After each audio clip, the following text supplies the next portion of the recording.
Capítulo 251. Capítulo 251, Acciones de las partes. A medida que se acercaba agosto, Napoleón III se encontró en una situación difícil debido a los insuficientes preparativos previos a la guerra y a problemas logísticos. Inicialmente había planeado movilizar 400.000 tropas francesas para la guerra contra Prusia, pero ahora tuvo que conformarse con 230.000 tropas en las regiones de Alsacia y Lorena. Al otro lado del río Rin, las fuerzas de la coalición alemana tenían más de 420.000 soldados, en parte debido a las tropas transferidas desde la frontera austro-prusiana. Esto superó el recuento histórico en más de 40.000 efectivos. Napoleón III había dividido sus fuerzas en dos cuerpos ofensivos y un cuerpo de reserva. El ejército del Rin, con 128.000 soldados, era la fuerza principal bajo el mando personal de Napoleón III y estaba estacionado cerca de Metz. La legión Caronte, comandada por el general McMahon, tenía menos de 40.000 soldados y estaba ubicada cerca de Estrasburgo.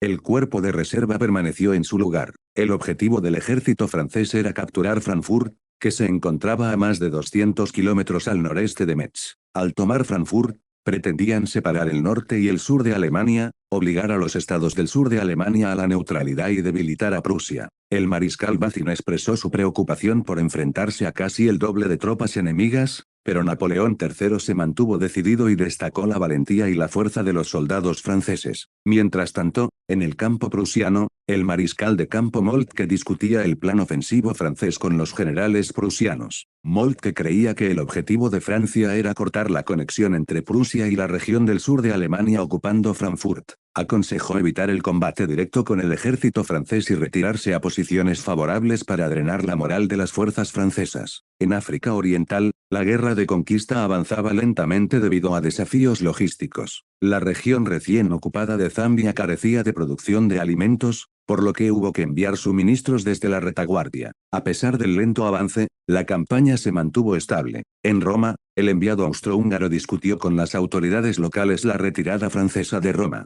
Con la evacuación de las tropas francesas, planearon persuadir al Papa para que firmara un acuerdo con Austria. El enviado creía que Italia reaccionaría con ansiedad ante tal medida, reforzando sus tropas en Venecia. Austria intentó aprovechar esta situación y finalmente intervino en Italia como defensora de la paz y el orden. El enviado tenía la intención de reunirse con el Papa y luego anunciar el acuerdo, sabiendo que la respuesta de Italia probablemente agravaría la situación. Austria planeaba aprovechar esto en su beneficio cuando llegara el momento adecuado. La compleja red de maniobras militares y diplomáticas continuó mientras ambas partes se preparaban para el conflicto inminente. Capítulo 252. Capítulo 252, el estallido de la guerra. El 30 de julio de 1870, en el Frente de Popularización, Napoleón III y su Estado Mayor se enfrentaron a una decisión crítica. Se dieron cuenta de que la movilización de tropas prusianas avanzaba rápidamente debido a la eficiencia de los ferrocarriles prusianos. Los ferrocarriles franceses no pudieron igualar a los de Prusia en términos de capacidad y velocidad.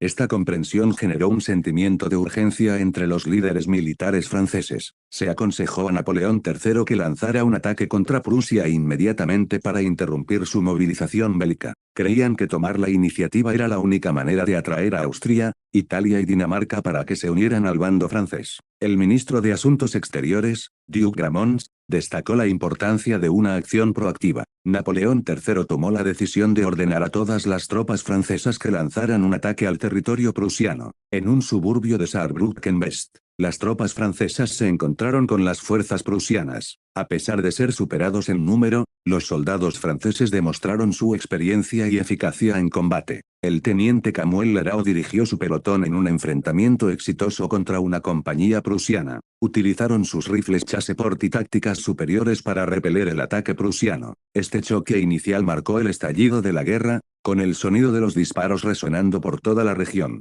El ejército francés del Rin había tomado la iniciativa y se enfrentó a las fuerzas prusianas en combate. Mientras tanto, en el campo prusiano, la noticia del ataque francés llegó a los comandantes. El mariscal de campo Moltke ordenó contraataques y preparativos para una batalla decisiva. También coordinó con otros ejércitos prusianos para concentrar sus fuerzas contra el ejército principal francés. El ejército bávaro, parte del tercer ejército, se movió hacia el sur para impedir que el ejército francés al sur de los Vosgos se dirigiera hacia el norte. Federico III, el príncipe heredero, organizó sus tropas y asignó tareas para garantizar que el ejército francés estuviera inmovilizado al sur de los Vosgos. El estallido de la guerra se caracterizó por escaramuzas iniciales y un sentido de urgencia por parte de ambos bandos mientras movilizaban sus fuerzas para lo que se convertiría en un conflicto importante. Capítulo 253. Capítulo 253, Batalla de Weissenburg.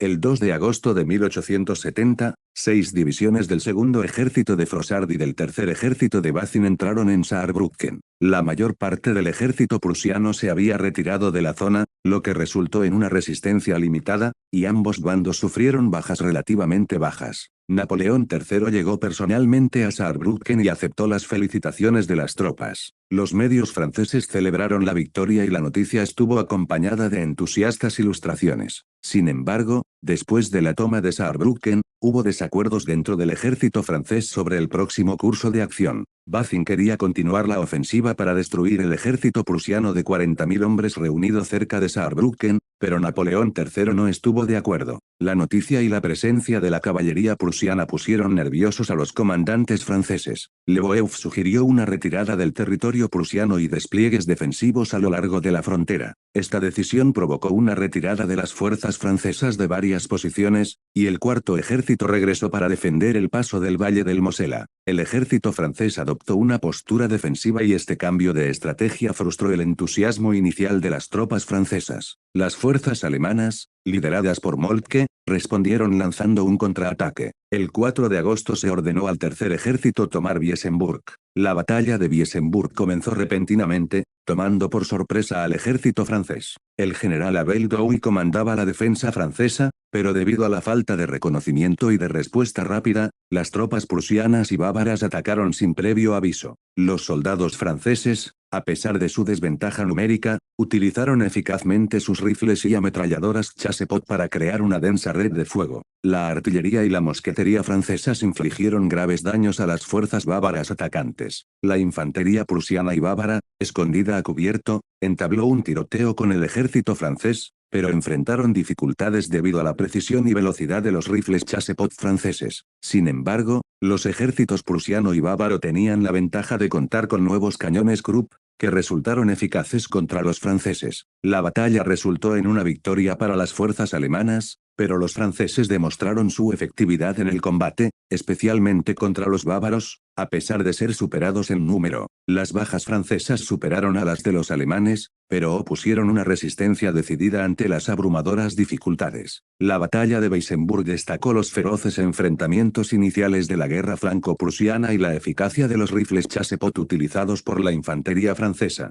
Capítulo 254, Ruptura infeliz. Capítulo 254. En respuesta al despliegue de Federico, el quinto ejército de Kirchbach y la brigada Echingen recibieron la tarea de impedir que el ejército francés del Rin se moviera hacia el sur para apoyar al ejército de Chalon. Napoleón III inició la retirada de tropas, con el objetivo de evitar que Prusia cortara la conexión entre McMahon y su ejército del Rin. Esto podría haber resultado en quedar atrapado entre dos fuerzas opuestas. Para contrarrestar esta amenaza, ordenó al quinto ejército francés que se desplazara hacia el sur para apoyar a las tropas del mariscal McMahon. Leopold, el comandante de la brigada Echingen, tenía opiniones diferentes sobre el despliegue. Cuestionó la elección de un pequeño pueblo llamado Valdovisan como ubicación, considerándolo demasiado cerca de la retaguardia y difícil de encontrar en el mapa. Sin embargo, Kirchbach, al mando del quinto ejército, afirmó la importancia de desplegar la brigada Echingen en primera línea debido a su falta de experiencia en el campo de batalla.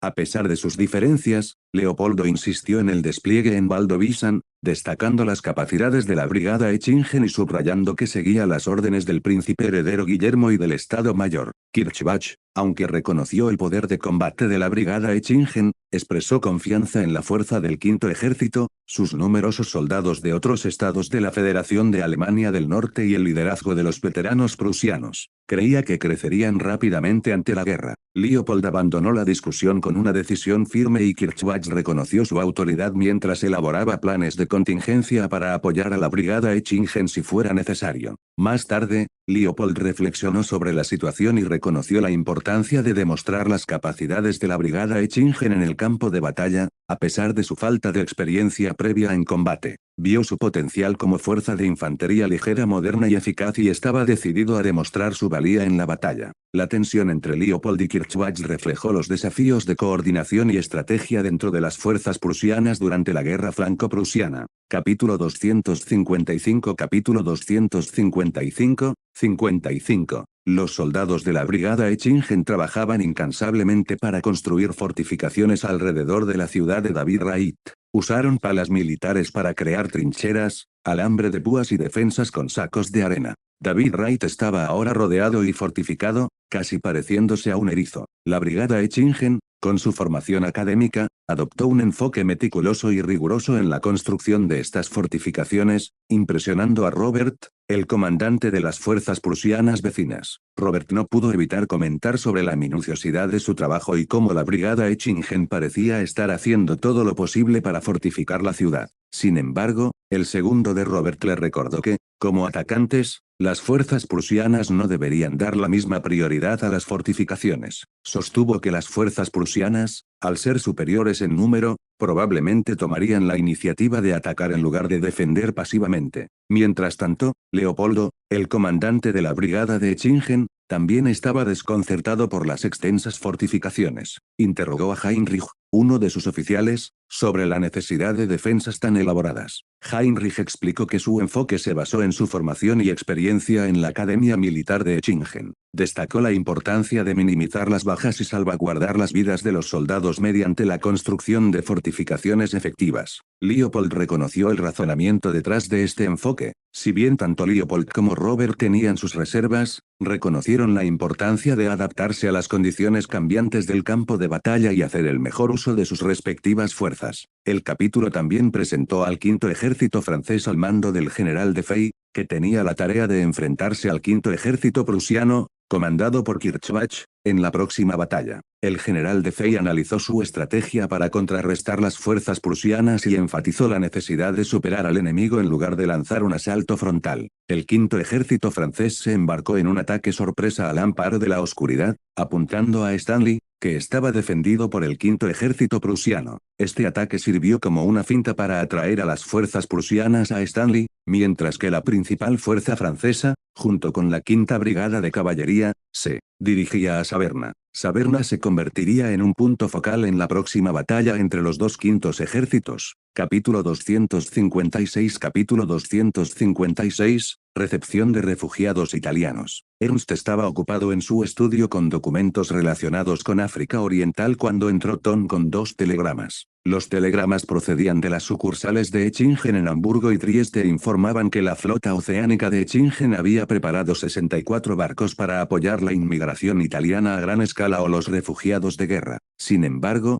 Tom expresó su preocupación de que esta cantidad de barcos podría no ser suficiente para la tarea. Ernst reconoció la posible escasez de barcos y ordenó a Tom que se pusiera en contacto con sus viejos amigos, en particular con los armadores holandeses y los inmigrantes de la región del norte de Alemania. Estas personas estaban familiarizadas con la ruta África Oriental y podían encargarse temporalmente del transporte. Además, Ernst sugirió acercarse a inmigrantes italianos y griegos para posibles contribuciones a la flota. Destacó la importancia de asegurar suficientes barcos para apoyar a los refugiados entrantes y el esfuerzo bélico. El capítulo también abordó los preparativos para la inmigración alemana desde la región fronteriza franco-alemana, particularmente Alsacia y Lorena, que históricamente eran regiones de habla alemana. Estos residentes aprovechaban la oportunidad de emigrar al este de África, donde podían unirse a otras comunidades de habla alemana. África Oriental había absorbido un número significativo de inmigrantes alemanes en los últimos años, especialmente de la región del sur de Alemania.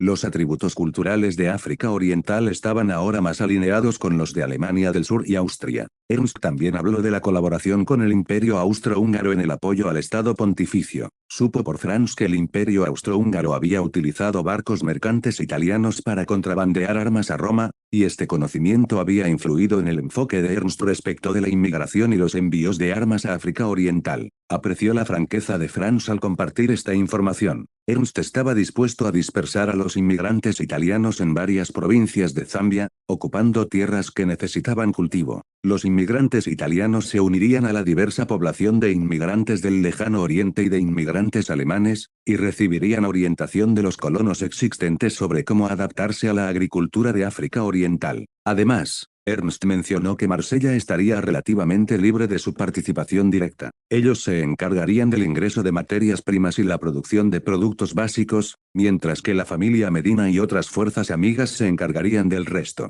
Ernst destacó la importancia de ganar dinero juntos en regiones no alemanas sin interferencias políticas directas. Para la familia Medina, esta guerra representó una oportunidad para ganarse el favor en el sur de Francia. Ernst entendió que Francia probablemente perdería la guerra, pero al apoyar a fuerzas amigas como los Medina, podrían acumular su reputación e influencia entre el pueblo francés, particularmente después del conflicto. Capítulo 257. Capítulo 257, ambos lados calculan. Los ciudadanos franceses de Weissenburg estaban angustiados por el fuego de artillería prusiano que destruyó sus casas y por la constante presencia militar en su ciudad. Cuando los prusianos expulsaron al ejército francés en la pequeña ciudad de Weissenburg, algunos residentes izaron la bandera blanca y dieron la bienvenida al ejército prusiano a la ciudad. Esta acción inesperada frustró a oficiales militares franceses como Leo. Sin embargo, es importante señalar que el comportamiento acogedor de los residentes de Weissenburg no representó a toda Francia,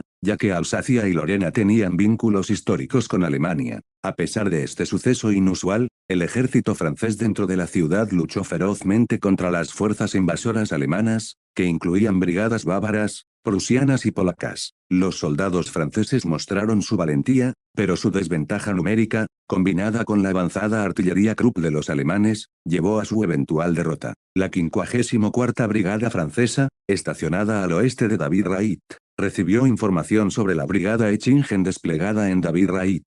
Se enteraron de que la Brigada Echingen estaba construyendo extensas fortificaciones e incluía soldados con acento del sur de Alemania e incluso orientales. Esta información despertó la curiosidad del comandante de la brigada francesa. El comandante consideró la posibilidad de atacar a David Wright mientras la brigada prusiana estaba estacionada en Villoisand, a solo 2 kilómetros de distancia. Creía que la brigada Echingen podría estar formada por tropas del sur de Alemania, lo que subestimó en términos de efectividad en el combate. Vio la oportunidad de actuar rápidamente y capturar a David Wright antes de que llegaran los refuerzos prusianos. Por otro lado, Heinrich y Leopold de la brigada Echingen recibieron información de que una fuerza francesa había entrado en el bosque al oeste de David Wright.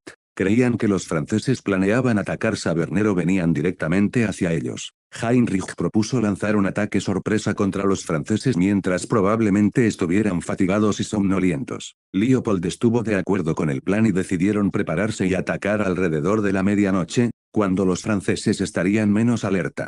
Heinrich también enfatizó que una batalla nocturna tenía ventajas, ya que ambos bandos se verían igualmente perjudicados por la oscuridad. Además, los rifles de láser utilizados por la brigada Echingen tenían un alcance y precisión limitados en la oscuridad, lo que la convertía en una batalla cuerpo a cuerpo en la que podían tomar ventaja. Planeaban utilizar armas cuerpo a su favor durante el ataque nocturno. Capítulo 258, Ataque nocturno. Capítulo 258.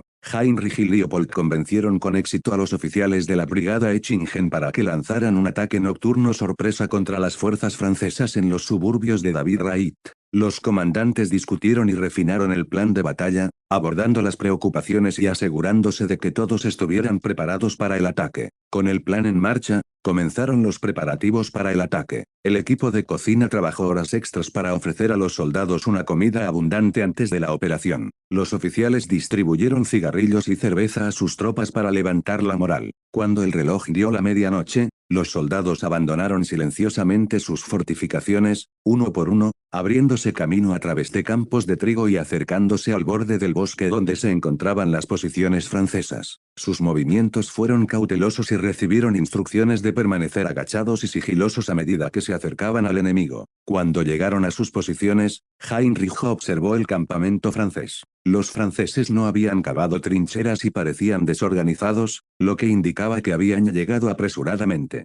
Heinrich dio la orden de preparar las tropas, cargar bayonetas y armas cuerpo a cuerpo con anticipación y esperar la señal para atacar. A las 12:57 se produjo el primer disparo que marcó el inicio del ataque. La brigada Echingen se abalanzó sobre la posición francesa y entabló un combate cuerpo a cuerpo. La noche oscura y el caos favorecieron a los alemanes, ya que podían utilizar armas cuerpo a cuerpo de forma eficaz. La 54ª Brigada Francesa, tomada por sorpresa, luchó por organizar una respuesta. El comandante de la brigada francesa intentó organizar sus tropas pero fue alcanzado por una bala. Advertidos de que sus luces los convertían en objetivos fáciles, los franceses abandonaron las áreas iluminadas y se prepararon para luchar en la oscuridad. En la oscuridad y la confusión, los soldados alemanes y franceses se mezclaron. Los disparos resonaron en el campamento francés mientras ambos bandos entablaban un feroz combate. La brigada Echingen tenía la ventaja, utilizando bayonetas y armas cuerpo a cuerpo con eficacia.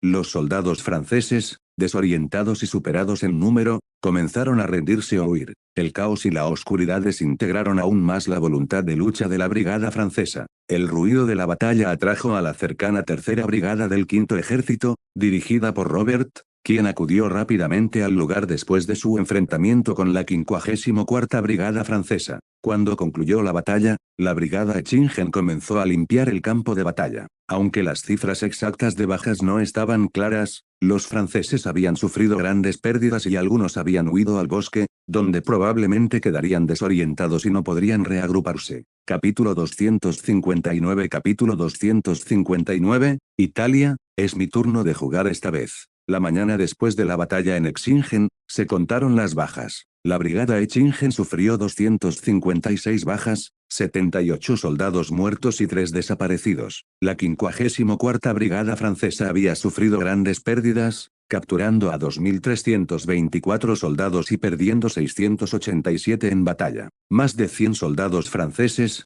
que habían huido al bosque, finalmente regresaron para rendirse. El comandante de la 54ª Brigada Francesa, Aleid, había sido asesinado con 2 puñaladas durante el caos de la noche. Su agresor permaneció desconocido debido a las condiciones de oscuridad. A pesar de la victoria, Heinrich no pudo evitar sentirse sombrío por las bajas. Mientras tanto, en Italia se discutía cómo aprovechar la oportunidad para recuperar Roma ahora que los franceses habían retirado sus tropas de la ciudad. Había preocupación por la guerra en curso entre Francia y Prusia, pero los líderes italianos creían que era el momento adecuado para actuar. Sin embargo, llegó un telegrama con una noticia inesperada. El Papa de Roma había firmado acuerdos con el Imperio Austrohúngaro, otorgándoles el derecho a guarnecer tropas en Roma. Esta medida fue vista como una medida para disuadir a Italia de anexar Roma. Emmanuel II, el rey de Italia, estaba furioso ante este supuesto engaño. Creía que el Imperio Austrohúngaro estaba intentando utilizar el estatus del Papa para intimidar a Italia. Garibaldi,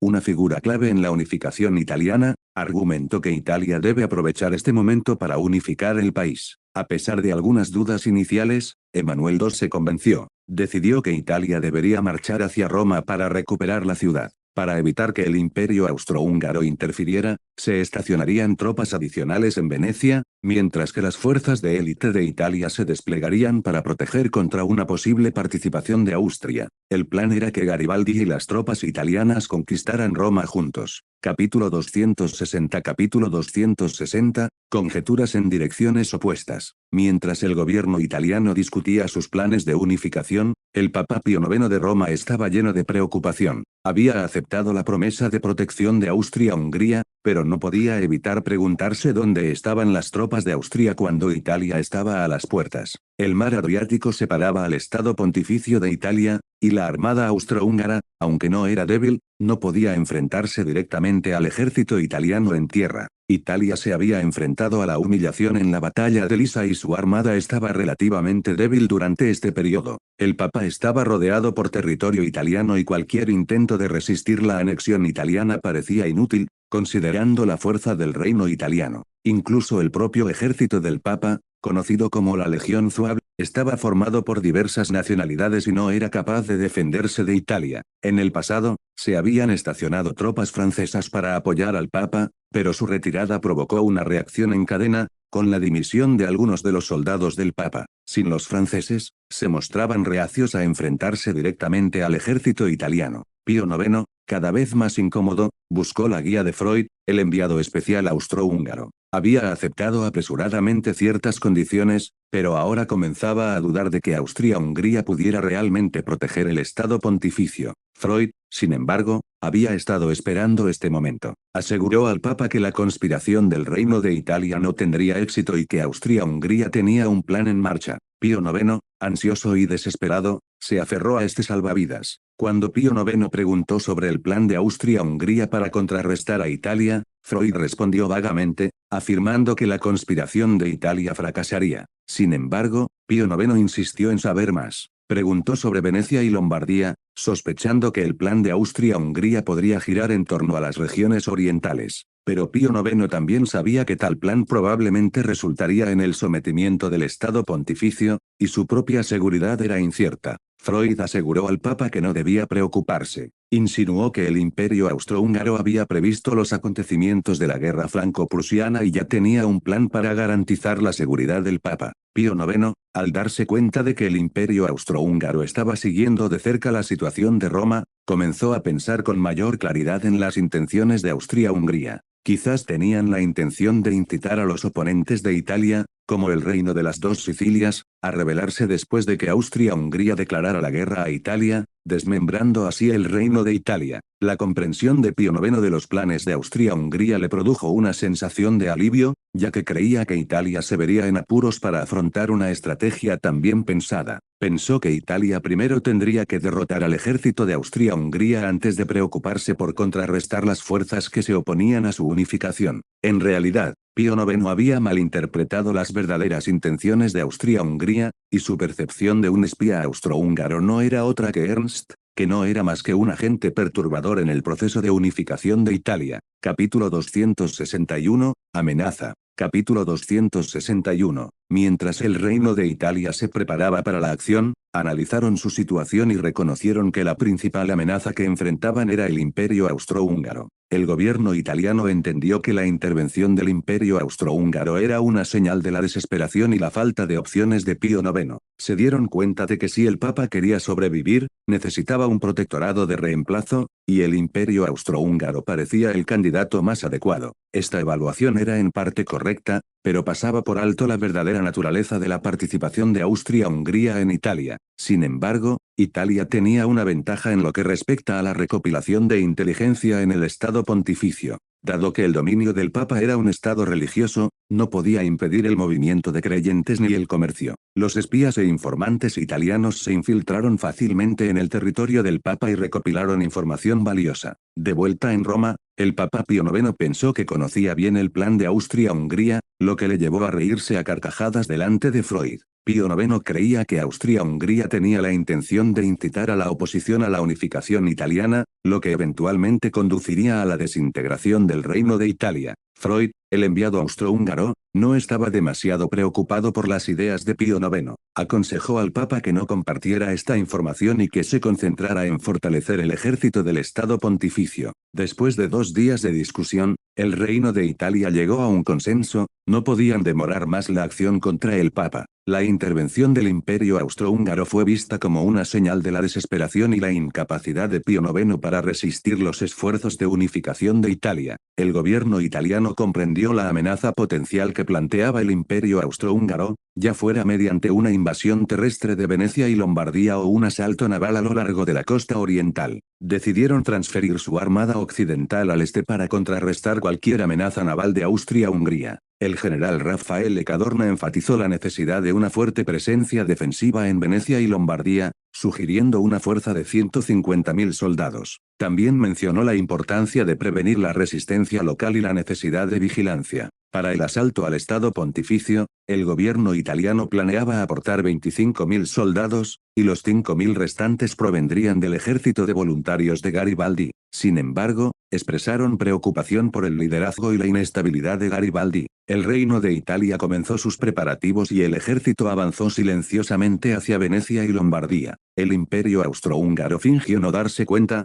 permitiendo a Italia completar su movilización mientras seguía de cerca la situación. El 16 de agosto, Italia lanzó un ultimátum al Papa, exigiéndole que se fusionara pacíficamente con Italia. El Papa, con el apoyo del Imperio Austrohúngaro, se negó a obedecer y amplió su ejército a aproximadamente 15.000 soldados, preparándose para resistir. En respuesta, el embajador del Imperio Austrohúngaro lanzó una amenaza directa, afirmando que el Papa nunca había pertenecido a Italia y tenía una historia mucho más larga que el Reino de Italia. Austria-Hungría dejó claro que no permitiría que Italia atacara al Papa sin consecuencias. Capítulo 262 Capítulo 262, Actitud anglo-rusa. Las palabras del embajador del Imperio Austrohúngaro, Christian, negando la legitimidad de la existencia del Reino de Italia y apoyando la independencia del Papa, alimentaron aún más las tensiones entre los dos países. Italia había aspirado durante mucho tiempo a la unidad nacional y los comentarios de Christian fueron vistos como una afrenta a su soberanía. La historia de Italia había estado marcada por la división y el dominio extranjero durante siglos, lo que hacía de la idea de una nación italiana unida una aspiración poderosa y emocional. El ascenso de Napoleón había encendido la conciencia nacional en Italia y el pueblo vio la oportunidad de unir sus regiones fragmentadas bajo una sola bandera. Francia, bajo el gobierno de Napoleón, había sido una fuerza progresista y muchos nobles italianos se habían unido a su causa. El acalorado intercambio entre el embajador Christian y los funcionarios italianos de alto nivel dejó a los dos países en un estado de mayor tensión. El rey Emmanuel II y el gobierno italiano rechazaron firmemente las demandas de Austria-Hungría. En Florencia, en la embajada británica, el ministro italiano de Asuntos Exteriores, Giuseppe, imploró al embajador Johnson que ayudara a Italia. Sostuvo que si Italia fuera invadida por el Imperio Austrohúngaro, desestabilizaría a Europa, lo que no sería lo mejor para el Reino Unido. Sin embargo, el embajador Johnson, preocupado por la guerra franco-prusiana en curso y el equilibrio de poder en Europa, aconsejó a Italia que abandonara su búsqueda de la unidad del Papa con Italia. Creía que Italia debería evitar el conflicto con Austria-Hungría en este momento crítico. La postura de Johnson decepcionó a Giuseppe, que no podía aceptar renunciar a la unificación de Italia. Para Italia, Roma tenía un inmenso significado simbólico y cultural, y no podían ceder en su objetivo de unidad nacional. Cuando Giuseppe salió de la embajada, se dio cuenta de que Italia tendría que proceder sin el apoyo británico. El Reino de Italia estaba decidido a actuar, ya que temían que si perdían esta oportunidad, nunca tendrían otra oportunidad de asegurar a Roma como parte de Italia. El 23 de agosto, Italia declaró oficialmente la guerra al Estado Pontificio y el Imperio Austrohúngaro hizo lo mismo. La noticia de este conflicto encendió el entusiasmo y la especulación en toda Europa. Rusia, sin embargo, encontró la situación desconcertante. El zar Alejandro II convocó una reunión de emergencia para discutir la evolución del panorama europeo.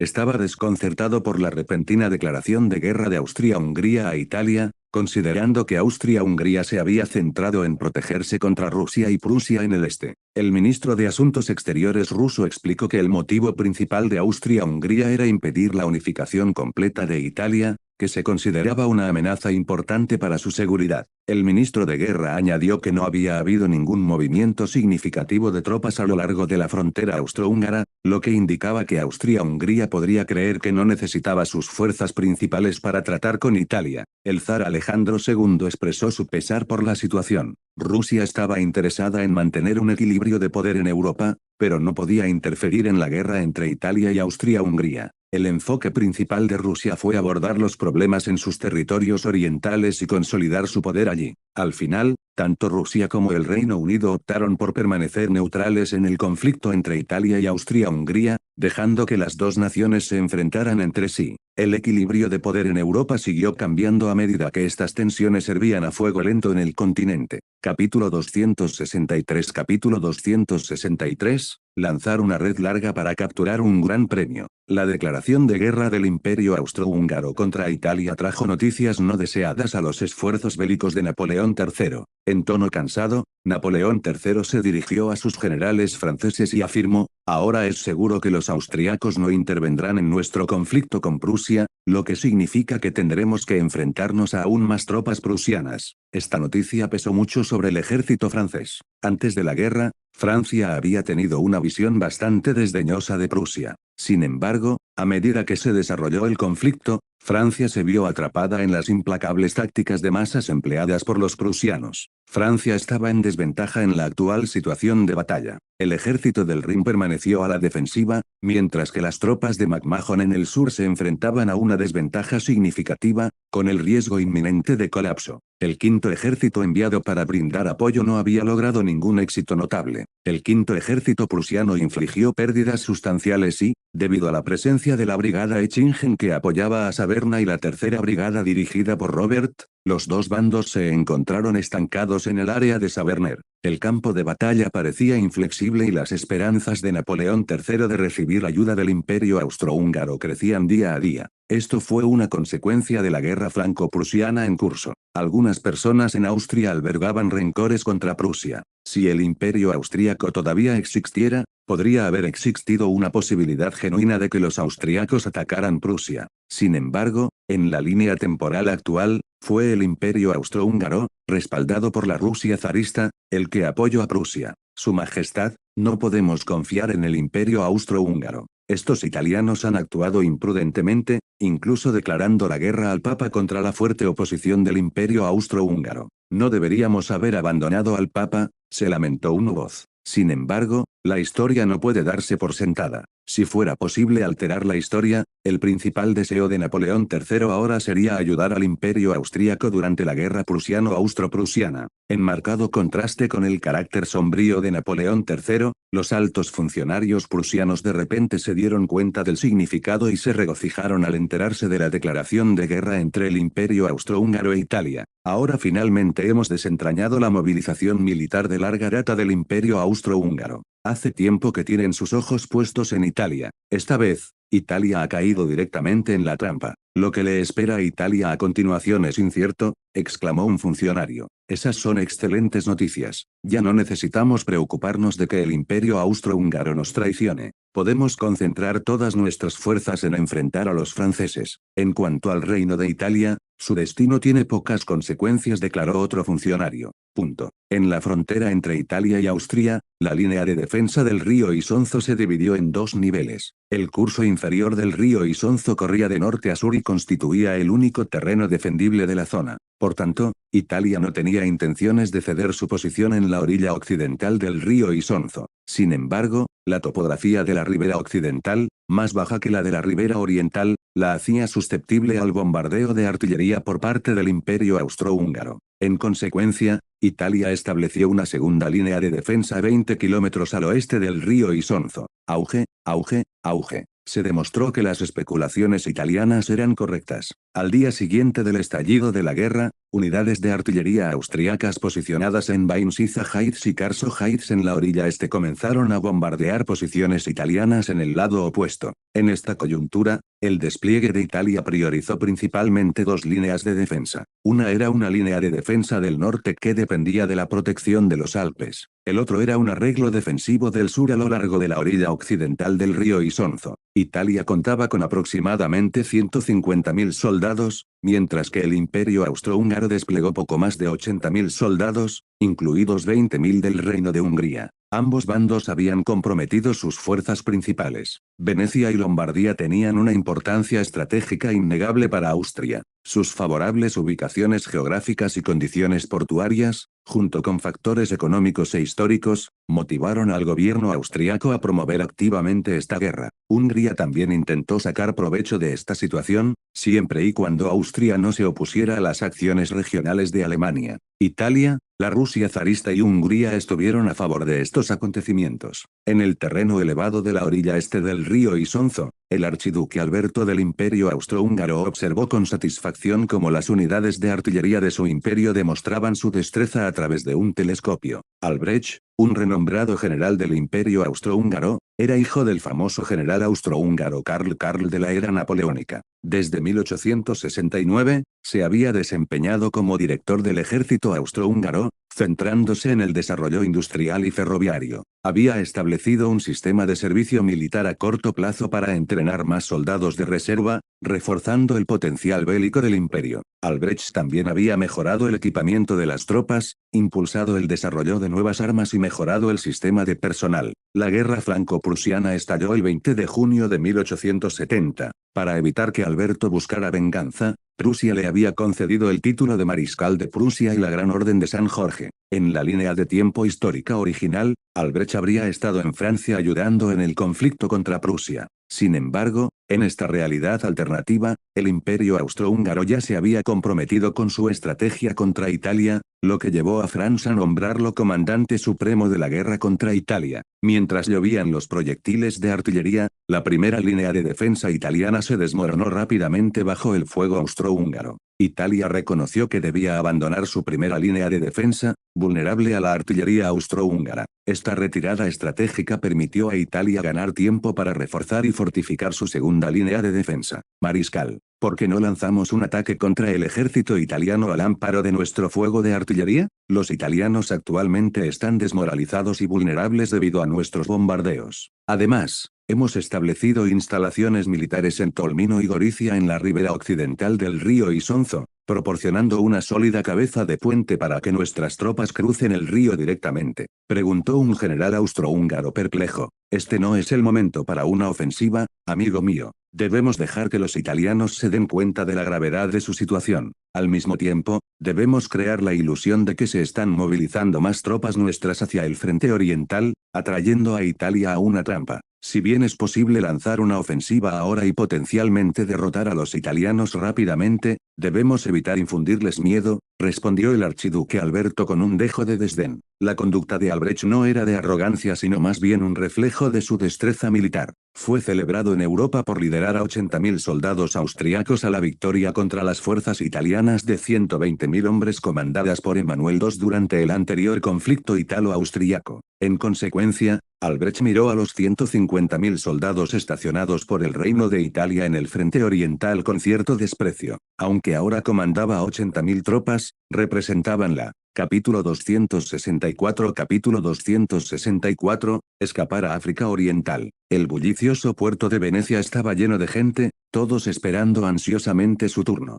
No presionen todos, por favor hagan fila. Primero, registren su información y luego recibirán una placa de matrícula para abordar el barco. Los de atrás, no se salten la fila y no se preocupen, estaremos aquí por unos días, declaró un miembro del personal del Departamento de Inmigración de África Oriental encima de una caja de madera, usando un altavoz para dirigirse a la multitud. A medida que se difundió la noticia de la declaración de guerra del Imperio Austrohúngaro a Italia, la gente de la zona de Venecia que aún no había abordado los barcos se dio cuenta de la sombría realidad, la guerra se acercaba. De hecho, los individuos más astutos de la región de Venecia habían estado planeando su fuga durante algún tiempo, al darse cuenta de que la guerra era inminente. Basándose en experiencias pasadas, muchos de los que tenían conexiones optaron por huir al interior del Imperio Austrohúngaro, Italia, o buscaron refugio en Francia o Suiza. Este año, sin embargo, fue diferente a los años anteriores. El Reino de África Oriental y el consorcio Exingen habían hecho preparativos avanzados y muchos barcos ya estaban estacionados en puertos italianos, listos para partir hacia África Oriental. Para la gente común,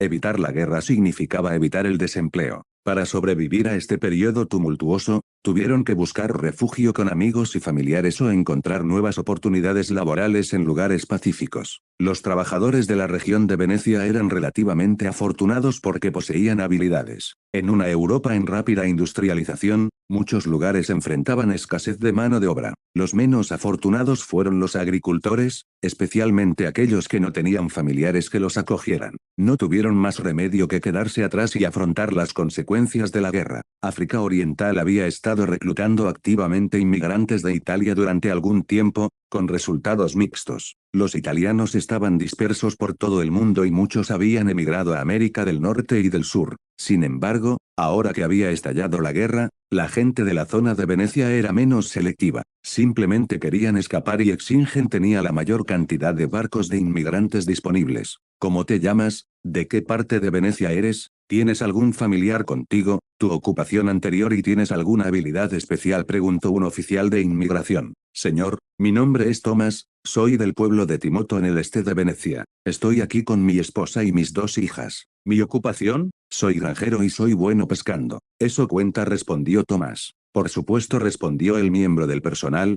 señalando su ocupación como agricultor, pescador a tiempo parcial. Esta es tu matrícula. Tómala y trae a tu familia contigo. Cuando regreses aquí más tarde, ves el letrero amarillo de allí. Reúnanse allí y alguien los guiará para abordar el barco. El miembro del personal le entregó a Thomas un cartel amarillo con el número 3303. Señor, disculpe, no hagas preguntas ahora. Si tienes alguna inquietud, habla con el líder del equipo más tarde. Mi función aquí es únicamente el registro. Por favor, sigue adelante. Muchas personas están esperando en la fila detrás de ti, instó el miembro del personal. Está bien, señor. Pido disculpas, respondió Thomas y se volvió para encontrar a su familia. Navegando entre la multitud, Thomas finalmente localizó a su esposa e hijas debajo de una farola. Jenny, he vuelto. Recibí nuestra tarjeta de embarque. Mira, él exclamó. Cariño, solo hay un letrero. ¿Puede usarse para todos nosotros?, preguntó su esposa. La persona que organiza a los inmigrantes me dijo que este cartel es para familias. Por lo tanto, un cartel debería ser suficiente. Su esposa aceptó el letrero e intentó descifrar el texto en alemán, pero no pudo entenderlo. Quizás este sea un signo familiar. Vi que otros recibían colores diferentes, pero mientras estaban con sus familias, todos eran amarillos. Thomas se rascó la cabeza. Tal vez sea eso. Quería preguntar, pero había tanta gente y el miembro del personal parecía un poco impaciente. Dijo que podíamos preguntarle al líder del equipo después de reunirnos en el lugar designado. Mientras hablaba, señaló un cartel amarillo de 3 metros de altura colocado en el muelle y notó carteles de otros colores cerca. Mamá y papá, ¿a dónde vamos? ¿Hay tanta gente aquí?, preguntó la hija menor de Thomas, la pequeña Jenny. Arrodillándose a su nivel, Thomas explicó, vamos a un lugar lejano. Abordaremos un gran barco y navegaremos a través del mar. Ese lugar se llama África Oriental y será nuestro nuevo hogar. ¿Qué pasa con nuestra antigua casa?, preguntó la pequeña Jenny. Nuestro antiguo hogar ya no es seguro, respondió Thomas, luchando por explicarle la crueldad de la guerra a su hija. Porque ella presionó. Porque allí. Thomas vaciló, encontrando difícil describir las duras realidades de la guerra. Su esposa Jenny, que acudió en su rescate, dijo, debido a que 2 personas malas vinieron a nuestra antigua casa, lo que hizo que no fuera seguro quedarnos. Tenemos que mudarnos a un nuevo lugar. ¿Por qué papá no los ahuyentó para que pudiéramos quedarnos en nuestra antigua casa?, preguntó la pequeña Jenny inocentemente. Tanto Thomas como su esposa guardaron silencio. No empujes y por favor mantén el ruido bajo. Mars, un empleado del astillero de Venecia, comenzó a mantener el orden entre los pasajeros que abordaban. Antes de abordar, permítanme presentarme. Estoy a cargo de la inmigración en este barco y pueden llamarme Mars. No duden en hacerme cualquier pregunta durante nuestro viaje, anunció Mars en un italiano rudimentario. Antes de continuar, déjame advertirte, África Oriental es un país gobernado por leyes, por lo que cualquiera que esté ocioso o indisciplinado puede desembarcar ahora. No te arrepientas una vez que la ley se aplica estrictamente y hay una escasez de lugares de entretenimiento como casinos o tabernas, por lo que los jugadores y los alcohólicos pueden desembarcar ahora. Además, África Oriental no usa dinero en efectivo y no hay ladrones ni asaltantes allí. Si pertenece a alguna de estas categorías, desembarque ahora, lugar para tales individuos. Las palabras de Mars llevaron a varias familias a retirarse, en su mayoría parejas sin hijos que probablemente planeaban comenzar una nueva vida en África Oriental. Las palabras de Mars habían frustrado sus expectativas para África Oriental. O desembarcaron o optaron por ir a Estados Unidos o Argentina. Después de que estos individuos se marcharon, nadie más decidió desembarcar. En ese momento, alguien entre la multitud preguntó, «Señor Mars, su descripción de África Oriental hace que parezca una prisión. ¿A qué se debe?». Mars respondió con naturalidad, «África Oriental es un país respetuoso de la ley donde la ley sirve a los intereses de la mayoría. La aplicación de la ley allí es mucho más estricta que en Europa. Un ambiente así es excelente para la gente común. Siempre y cuando si eres respetuoso de la ley, honesto y trabajador, llevarás una vida cómoda. Simplemente no damos la bienvenida a los ociosos, a los que tienen poco autocontrol o a los que les gusta tomar atajos. No me importan esas cosas. Solo quiero saber si mi familia y yo tendremos suficiente comida en África Oriental. ¿No nos importa el trabajo duro?», preguntó alguien, expresando su principal preocupación. «Mientras estés dispuesto a trabajar,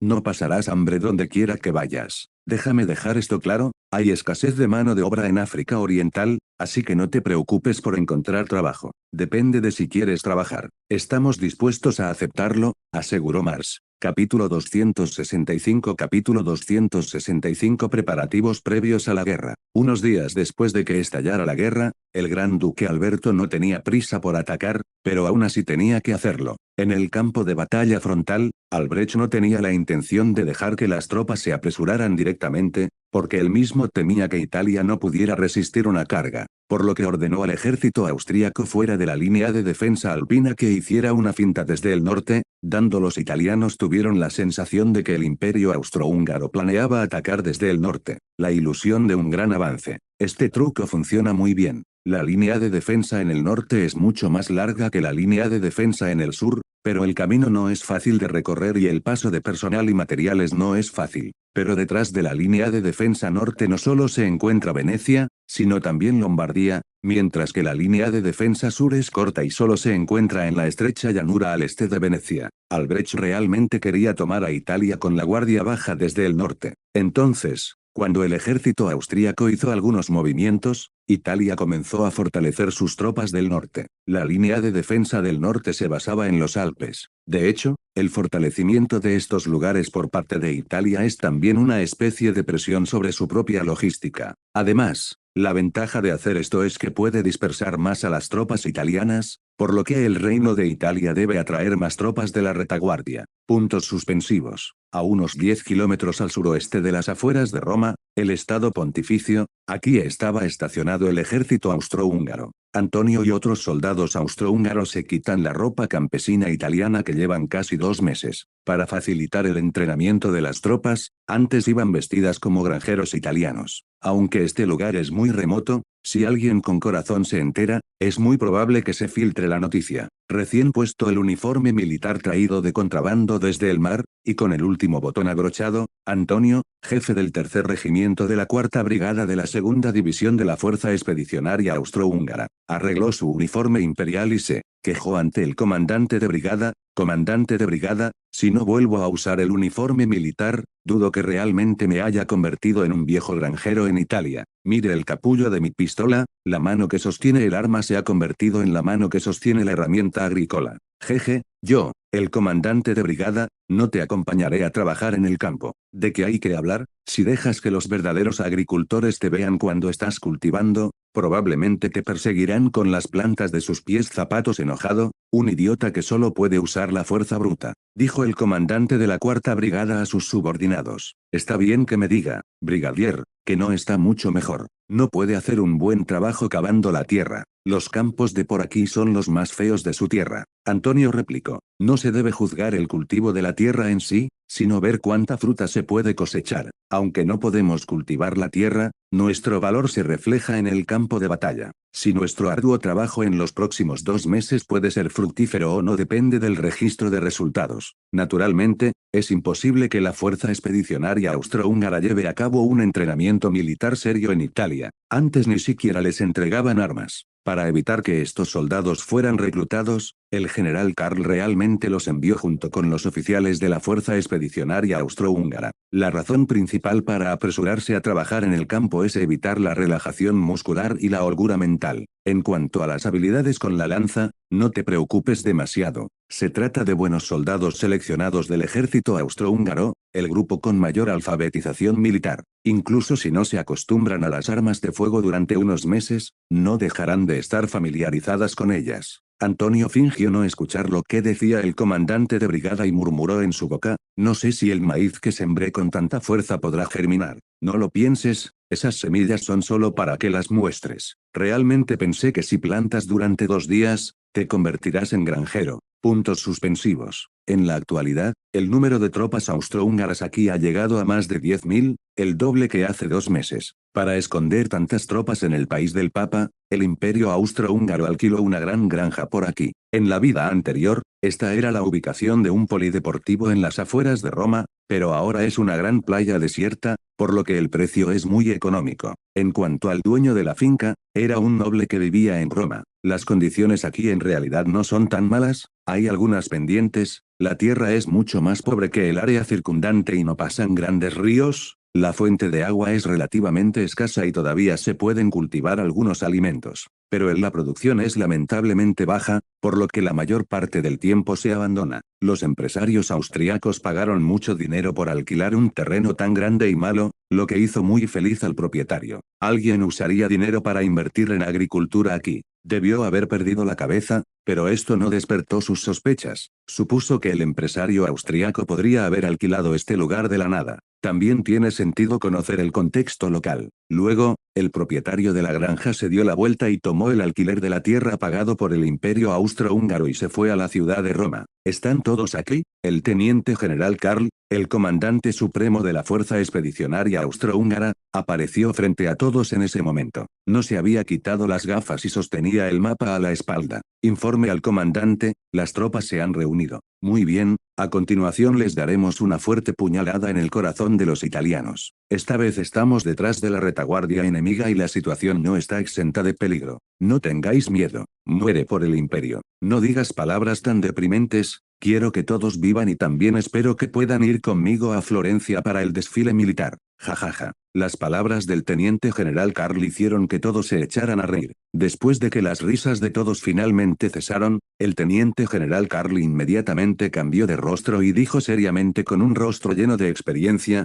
está bien, vayamos al grano. Según la información revelada por el alto nivel italiano, hay más de 30.000 la gente del Reino de Italia se apresura a ir a la zona romana, y el autoproclamado héroe italiano, Garibaldi, lidera el equipo. Aunque se sospecha que fanfarronea, su habilidad sigue siendo mucho mejor que la de otros oficiales militares italianos, por lo que es digno de atención. Los oponentes en la actualidad, el territorio del Papa además de Roma no tiene una resistencia seria al ejército del Reino de Italia, por lo que el enemigo pronto se apresurará a Roma, probablemente esta noche, y queremos ir a Florencia para un desfile militar. Este ejército italiano debe ser derrotado primero. Comandante, ¿vamos a entrar a la ciudad de Roma para cambiar de defensa? No, después de que el ejército del Papa pelee con el ejército italiano liderado por Garibaldi y otros, seremos responsables del ataque furtivo. ¿Qué pasa si el ejército del Papa se rinde directamente? No necesitas preocuparte por este punto. Pío IX es el que tiene menos probabilidades de rendirse en Italia. El ejército romano está compuesto principalmente por extranjeros como Francia y Suiza, por lo que no será derrotado de un solo golpe.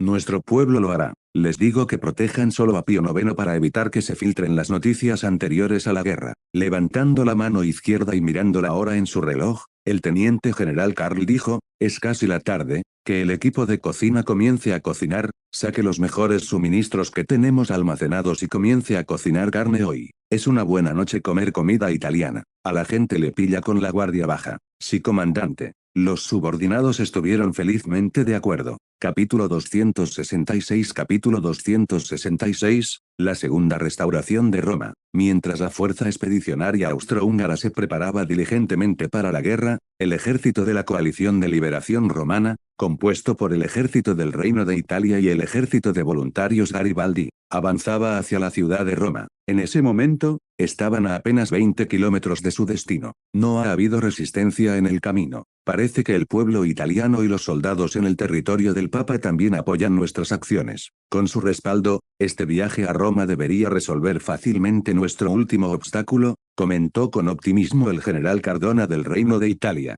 Garibaldi no estaba en desacuerdo, pero era muy consciente de que su camino había encontrado una oposición mínima y no se debía a la benevolencia de Pío IX. Más bien, fue porque el Papa había concentrado todas sus fuerzas dentro de Roma. Garibaldi reflexionó, la unificación es la aspiración compartida de toda la nación italiana, pero nuestro verdadero adversario aún no ha surgido. Solo Roma, la sede papal, representa el último obstáculo para la unificación de Italia. También es el último bastión de resistencia en nuestro camino. Solo con la captura de Roma podremos considerar completada nuestra misión. Bueno, tienes razón, pero nuestro ejército seguramente los aplastará, afirmó con confianza Cardona. En Italia, una región obsesionada con el poder militar, el reino de Cerdeña era considerado el más fuertemente armado, o tal vez los otros gobiernos nacionales italianos unificados eran simplemente ineptos. Al enfrentarse solo a las fuerzas del Papa, Cardona confiaba en que él, por sí solo, completaría la unificación del gran reino italiano actual, grabando para siempre su nombre en la historia de Italia. Casualmente,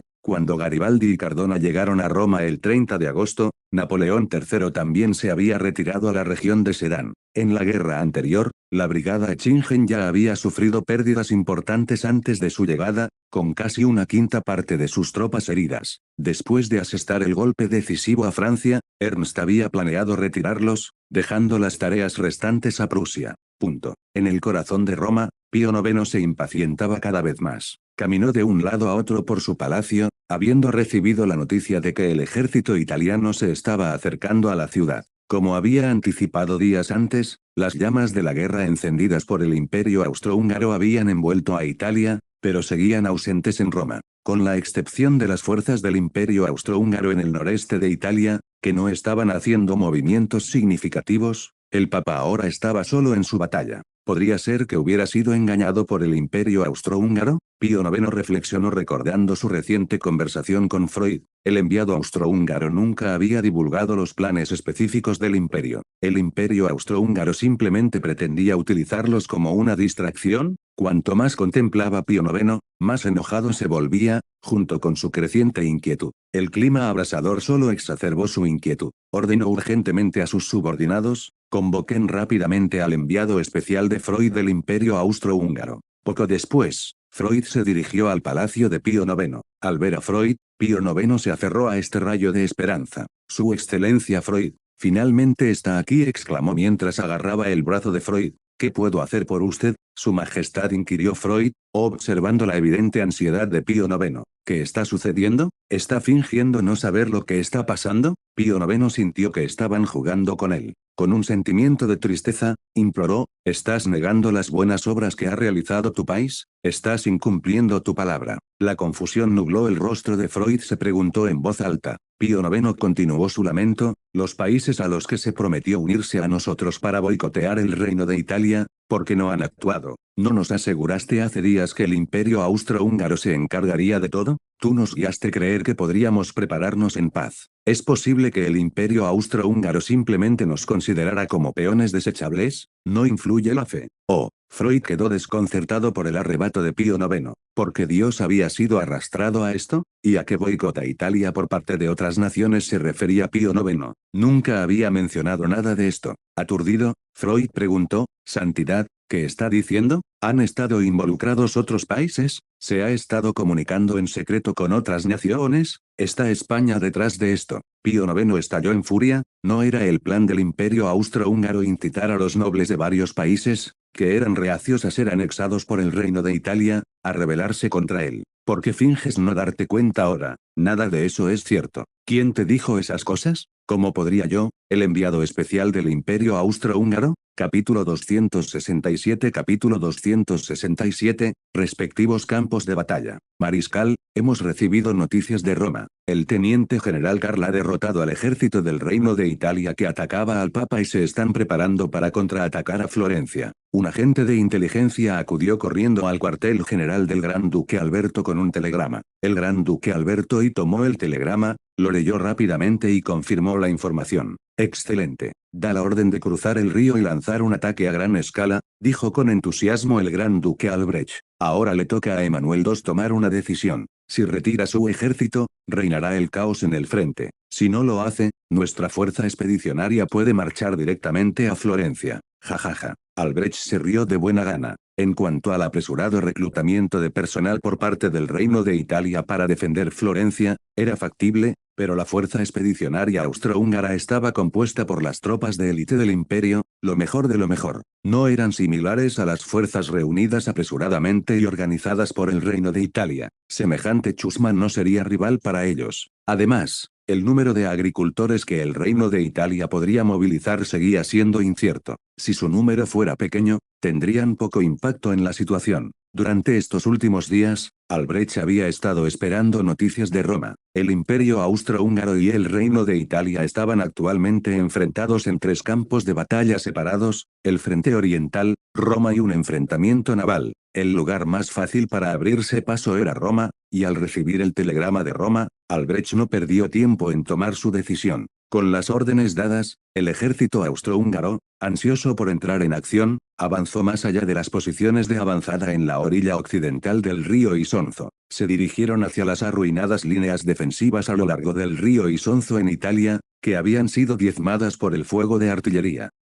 El mismo día en que el Imperio Austrohúngaro lanzó su ataque contra el Reino de Italia, comenzó la batalla de Sedán. Prusia había movilizado 248 batallones de infantería, 189 batallones de caballería y más de 800 piezas de artillería, constituyendo un ejército de más de 200.000 soldados. Se enfrentaron a un ejército francés de solo 120.000 hombres, y Napoleón III se encontró en una situación peligrosa peor que la que cuentan los relatos históricos. Su Majestad, el fuego de artillería de los prusianos es abrumador y nuestra propia artillería está luchando por tomar represalias con eficacia. Su Majestad, el mariscal McMahon ha sido herido por fragmentos de proyectil. Su estado es crítico. Nuestras tropas están sufriendo numerosas bajas. Los informes de desesperación continuaron llegando al búnker donde estaba estacionado Napoleón III, sembrando desesperanza en todo el ejército francés. En ese terrible momento, Guillermo y Bismarck se encontraban en lo alto de una colina distante, observando con satisfacción cómo sus tropas asaltaban las posiciones francesas. Ese es el ejército bávaro. Su número es decente, pero sus habilidades organizativas necesitan perfeccionarse. Necesitarán más práctica en el futuro.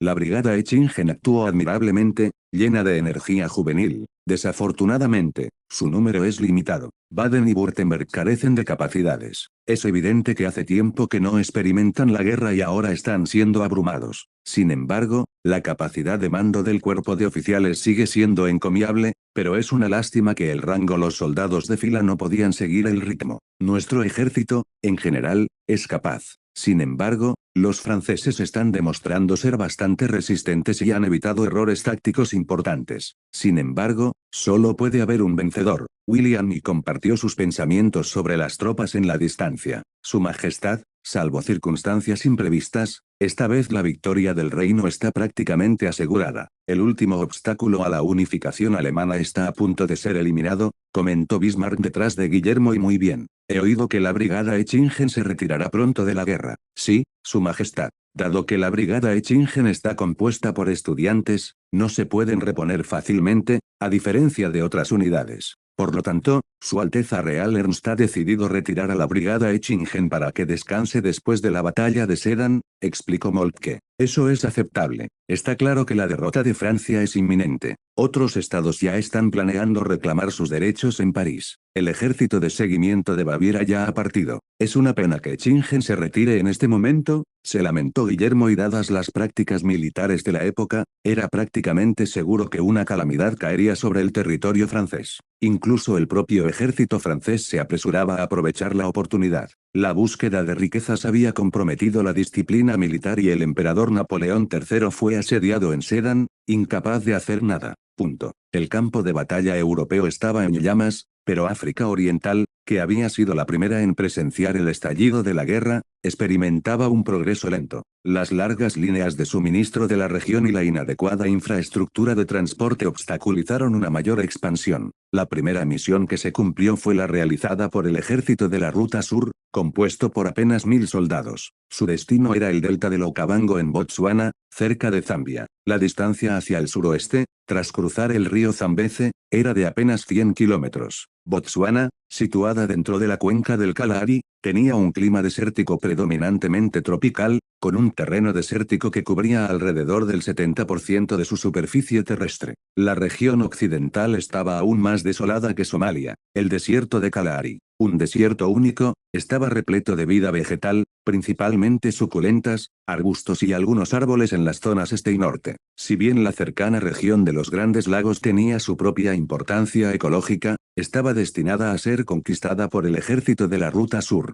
El verdadero premio estaba más al sur, en Sudáfrica. Estos mosquitos son implacables, se quejó un soldado de África Oriental. A pesar de su prolongada estancia en África, encontrar un lugar donde los mosquitos parecían llevarse a la gente, como el delta del Okavango, seguía siendo una rareza. La razón principal es la abundancia de pantanos aquí y la calidad del agua no es muy buena. Aunque hay muchos mosquitos cerca de los Grandes Lagos, no es tan extremo, comentó Karl, ahuyentando a los mosquitos. No te quejes. Construyamos nuestro campamento rápidamente y recojamos leña. Si seguimos acampando así, esos mosquitos se darán un festín, intervino otro soldado. No es tan exagerado, pero montar nuestras tiendas de campaña realmente no mantendrá alejados a esos mosquitos. Ayer lograron picar la tela impermeable varias veces. Afortunadamente, ahora no hace demasiado calor, de lo contrario, estos mosquitos serían insoportables, añadió Carl. Fin de este capítulo. Capítulo 268. Capítulo 268, carne de res y patatas enlatadas Patriot.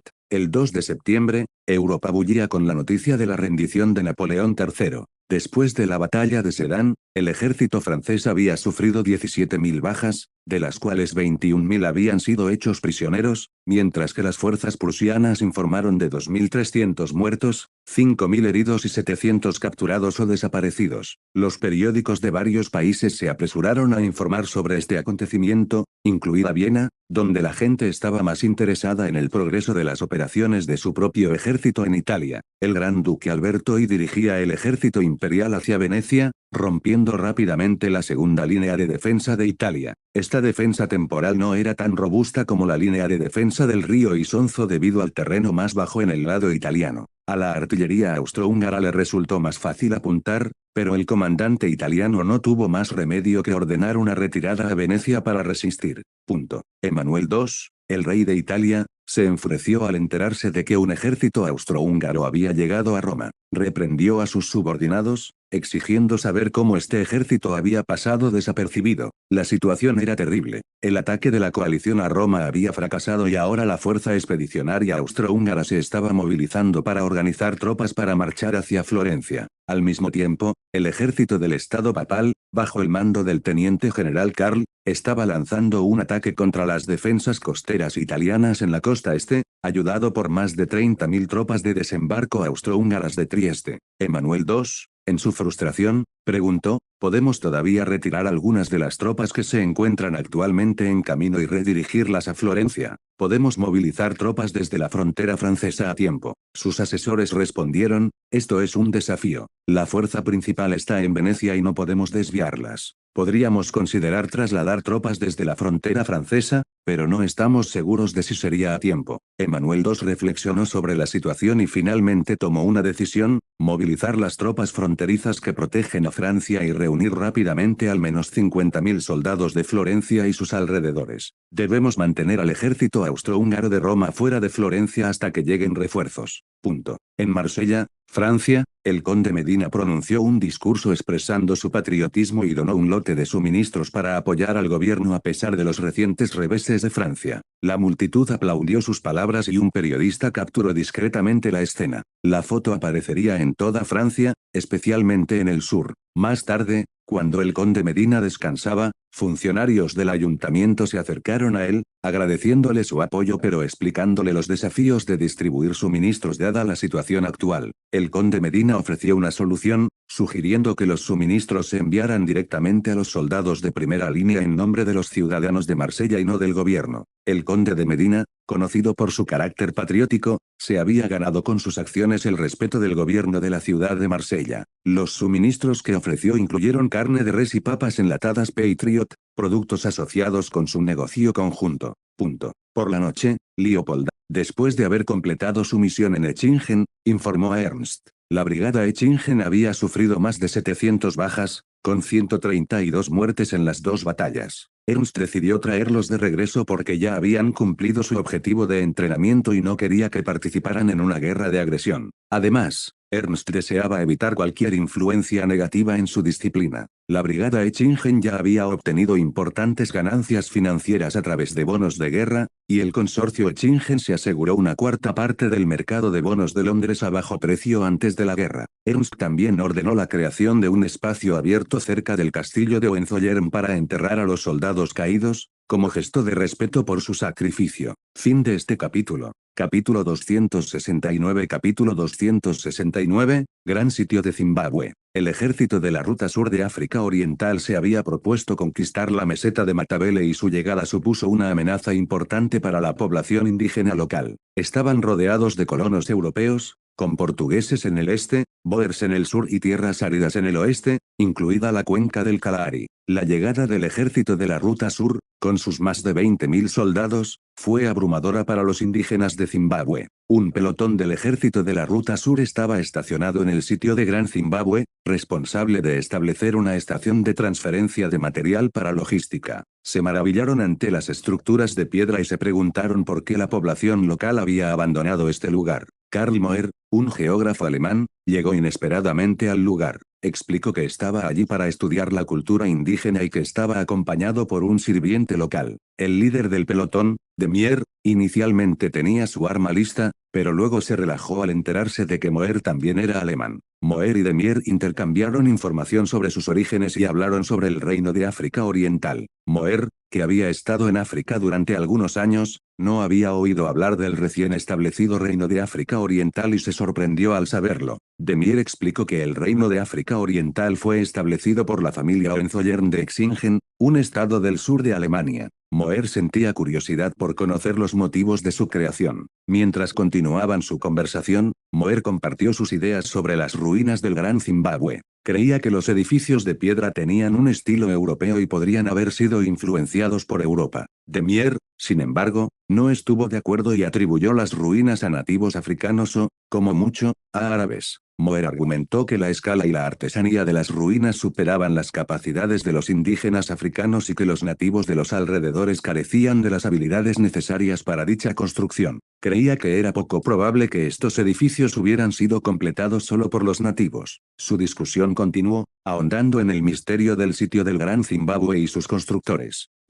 Las ruinas del Gran Zimbabue, mencionadas en el capítulo, son un verdadero sitio histórico en África. Son conocidos por sus impresionantes estructuras de piedra y han provocado debates sobre sus orígenes y constructores. El sitio consta de varios recintos, muros y estructuras de piedra, y su propósito exacto y sus creadores siguen siendo objeto de investigación arqueológica e histórica. Vale la pena señalar que el debate sobre quién construyó las ruinas del Gran Zimbabue ha sido un tema de discusión entre historiadores y arqueólogos durante muchos años. Se han propuesto varias teorías, incluida la atribución de las construcciones a pueblos indígenas africanos, comerciantes árabes o incluso influencias externas de Europa u otras regiones. Capítulo 270 El comerciante real y patriótico de Venecia. Desde la perspectiva de Ernst, el sitio del Gran Zimbabue, al igual que las pirámides egipcias, tenía poco valor técnico o cultural. Estas antiguas civilizaciones habían estado completamente desconectadas de la historia. Egipto había sido conquistado por Roma y más tarde por los árabes, borrando gran parte de su herencia cultural. Las ruinas del Gran Zimbabue, como Machu Picchu en América del Sur, enfrentaron debates similares sobre sus creadores. Ernst creía que no importaba quién construyera esas estructuras de piedra, eran simplemente maravillas y productos de su época. Recordó su fascinación infantil por construir estructuras con barro y comprendió el deseo de crear espectáculos.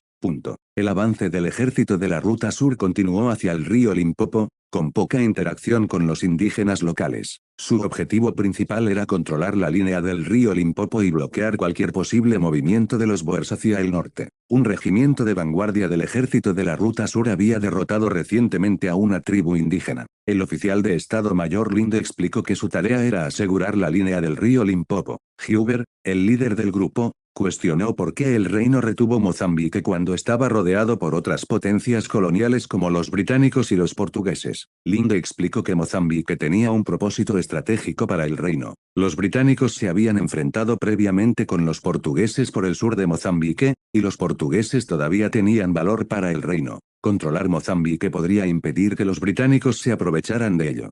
Huber criticó a los británicos por su codicia a la hora de adquirir colonias. Linde entendió que la naturaleza humana era inherentemente codiciosa, y la propia África Oriental no fue una excepción. Las tierras recién adquiridas a menudo se consideraban activos negativos para el reino y requerían tiempo e inversión para desarrollarse eficazmente. La ocupación efectiva era esencial y el poder militar jugó un papel crucial para mantener el control sobre estos territorios.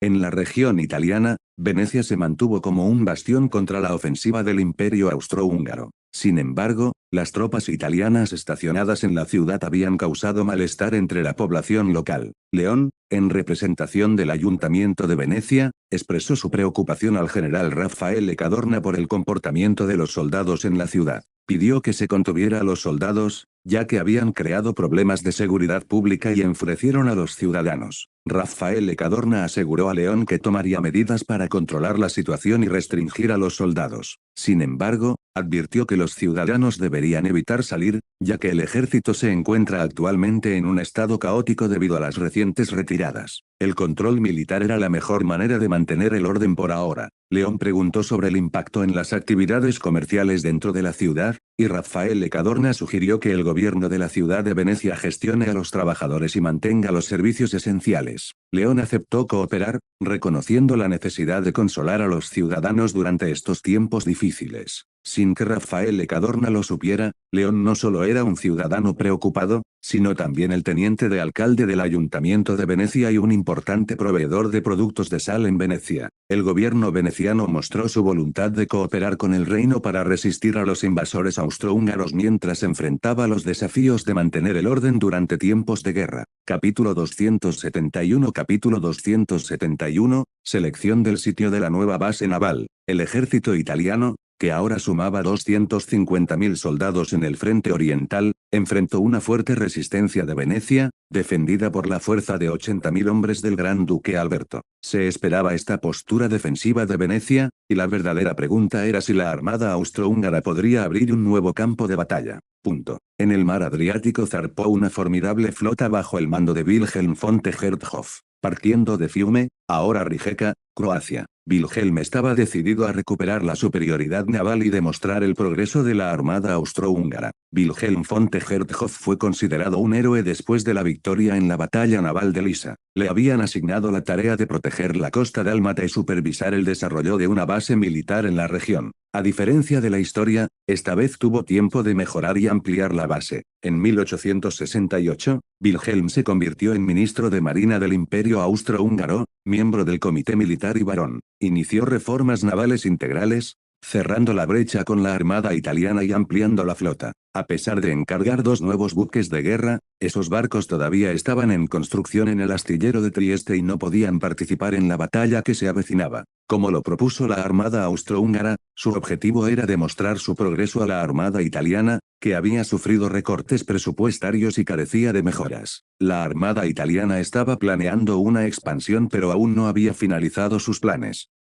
A medida que la armada austrohúngara avanzaba hacia la armada italiana, la tensión aumentó en el mar Adriático. Mientras tanto, en África Oriental, frente a la costa entre Bagamoyo y la isla Pemba, la armada del Reino de África Oriental estaba llevando a cabo entrenamiento en alta mar. Llegaron a la ciudad de Gisuí, antes conocida como Chak-Chak, donde Ferdinand, el comandante de la Armada de África Oriental, expresó interés en el puerto. El alcalde de la ciudad de Gisuí explicó que Ernst le había cambiado el nombre, quien se inspiró en un río de su vida anterior. La ciudad tenía más de 2.000 inmigrantes, lo que la convirtió en la capital de la isla de Pemba. Fernando consideró que las condiciones del puerto eran favorables para la transformación, pero le preocupaba la falta de residentes. El alcalde explicó que los habitantes de Zanzíbar habían sido repatriados y que ni siquiera las cosechas de clavo habían sido tocadas. Fernando reconoció el potencial de una base naval en la isla de Pemba, particularmente en la costa oeste con sus tranquilos puertos. Leander sugirió utilizar Mkani, una ciudad prácticamente vacía en el sur de la isla de Pemba,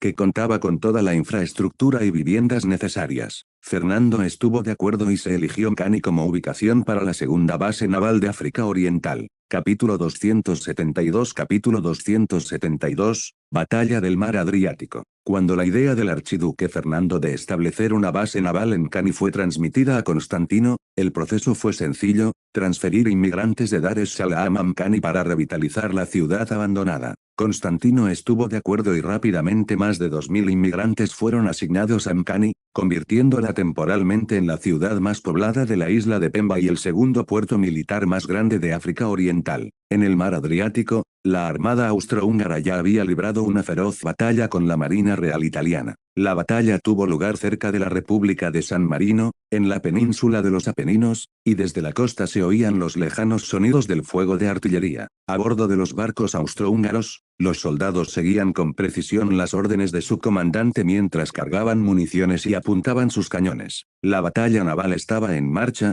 con ambos bandos intercambiando disparos. La armada austrohúngara, bajo el liderazgo de Wilhelm von Tegetthoff, había experimentado mejoras significativas desde la batalla naval de Lisa. Sus soldados estaban bien entrenados y altamente capacitados, y su equipo había sido mejorado. La armada italiana, a pesar de afrontar recortes presupuestarios, había mejorado su conciencia de sí misma y su coordinación. Sin embargo, todavía estaban por detrás de la armada austrohúngara en términos de precisión de tiro y efectividad general. La batalla se desarrolló con las dos armadas intercambiando disparos, creando enormes olas en el mar. Wilhelm von Tegetthoff decidió emplear una estrategia diferente esta vez, optando por una formación de columnas en lugar de su famosa formación horizontal en forma de cuña en V. Explicó que la formación en V se utilizaba anteriormente para contrarrestar la superioridad numérica de la armada italiana y no era su táctica preferida. A medida que avanzaba la batalla, las habilidades de mando de Wilhelm von Tegetthoff se hicieron evidentes. La armada austrohúngara utilizó su movilidad y coordinación para superar a la armada italiana.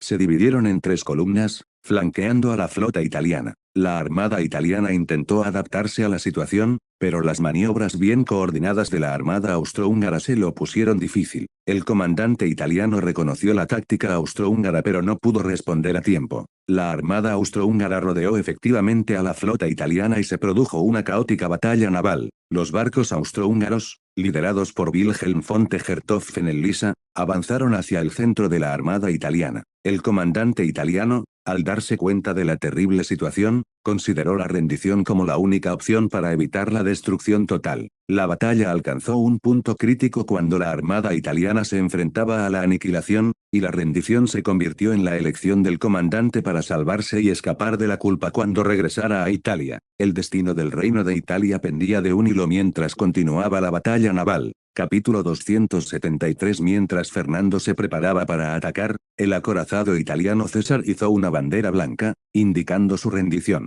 Este giro inesperado de los acontecimientos confundió a la armada austrohúngara. Con la rendición de César, otros barcos italianos también cesaron su resistencia. La batalla del mar Adriático llegó a su fin y el control del mar Adriático pasó por completo al imperio austrohúngaro. Se habían hundido tres acorazados principales de la armada italiana y ahora, con su rendición, la armada austrohúngara, que anteriormente los había enfrentado en la batalla, inició operaciones de rescate y búsqueda de supervivientes en el mar. Una vez levantada la amenaza en el mar, los 50.000 soldados preparados en el puerto de Trieste estaban listos para zarpar. Serían transportados a la costa este de Italia, junto con barcos mercantes, para abrir un tercer campo de batalla. Junto a las tropas del Papa, su objetivo sería capturar la parte oriental del Reino de Italia. En Venecia, los residentes de la ciudad enfrentaron las duras realidades de la guerra. El sonido del fuego de artillería se escuchaba continuamente y la vida se había vuelto incierta y peligrosa.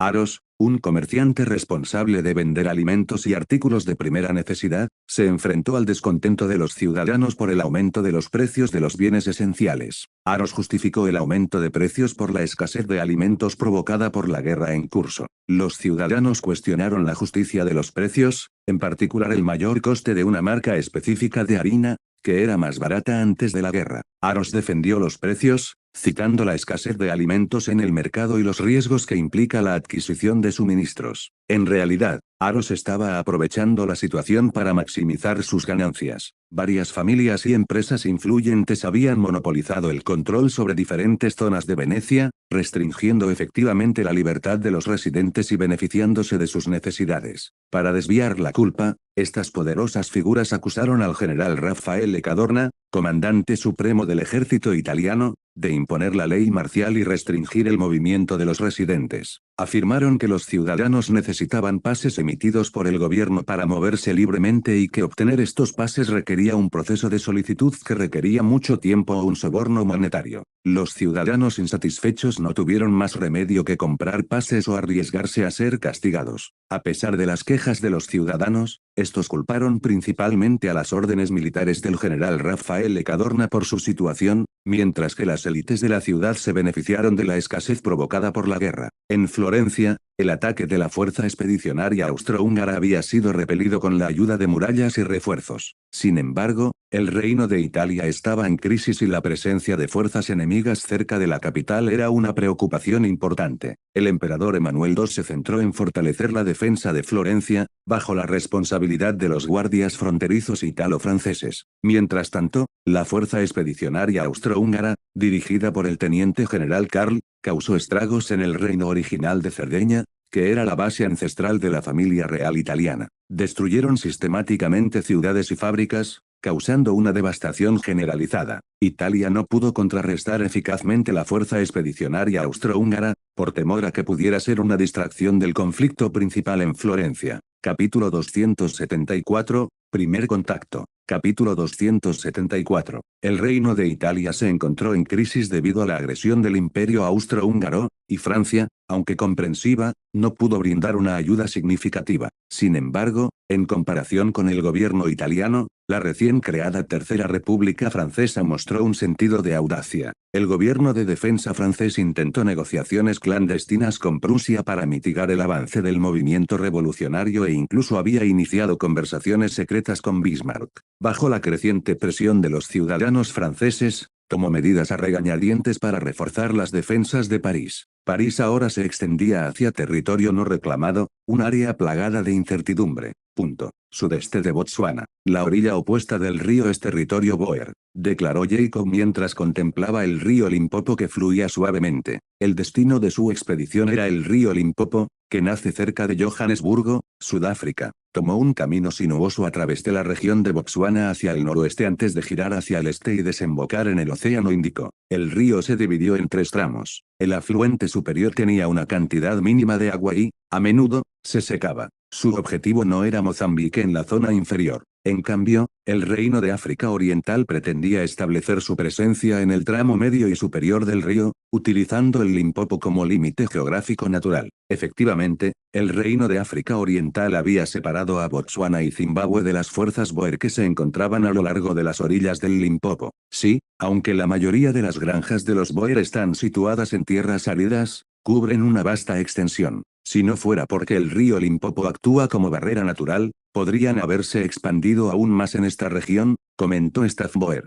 No es que no pudieran cruzar el río, es simplemente innecesario. Los Boers tienen una población pequeña y, a medida que avanzan hacia el oeste hacia territorios cada vez más áridos, junto con la constante amenaza de los británicos, han elegido concentrar sus tropas en población del este. La tierra del otro lado se conoce como la República de Transvaal. No fue hasta 1849 que se formó mediante la fusión de varios estados Boers más pequeños. Más al sur, está la República del Estado Libre de Orange, otra nación Boer, con el río Vaal como frontera. Si bien los Boers son principalmente de ascendencia holandesa, también hay un número significativo de inmigrantes alemanes entre ellos, aunque la mayoría de ellos son considerados viejos alemanes. Esta distinción se refería específicamente a aquellos alemanes que habían emigrado de Alemania a varias partes del mundo antes de 1865. Este periodo coincidió con la llegada del equipo colonial de África Oriental a Dar es Salaam. Desde 1865, los inmigrantes procedentes de la región alemana habían redirigido progresivamente sus viajes hacia África Oriental.